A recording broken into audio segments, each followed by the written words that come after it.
MLA బాలకృష్ణకి YCP MLC Tumati Madhavarao కూడా warning ఇచ్చారు.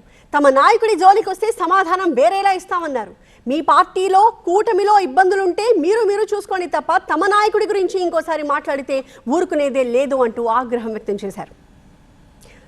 బాలకృష్ణ గారు, మీరు ఏదున్నా మీ పార్టీలో లోకలొకలు, మీ కూటమిలో లోకలొకలు ఉంటే మీరు తేల్చుకోండి. కానీ దయచేసి మా అధ్యక్షుని కానీ మా మాజీ ముఖ్యమంత్రి గారిని జోలికి కానీ వస్తే ఇంకొకసారి సమాధానం ఇలా ఉండదు, వేరే రీతిలో మేము కూడా సమాధానం చెప్పాల్సి వస్తుందని చెప్పి మీకు ఈ సందర్భంగా హెచ్చరిస్తా ఉన్నాం. దయచేసి మీరేంటో మీరు ఇన్ని మాటలు మాట్లాడుతూ ఉన్నారు కదా, ఒక్కసారి గుర్తు తెచ్చుకోండి. ఈ కుటుంబం ఏందో మీ కుటుంబం ఏందనేది. చంద్రబాబు నాయుడు గారు మిమ్మల్ని అందరినీ, హరికృష్ణ గారిని, మిమ్మల్ని, మీ అక్క పురంధరేశ్వరి గారిని అందరిని వాడుకొని ముఖ్యమంత్రి అయ్యి ఒక్క బూచిగా లక్ష్మీపార్వతిని చూపించి ఆ రోజు చేసిన తర్వాత మీ అక్కకి మీరు ఏం న్యాయం చేశారండి?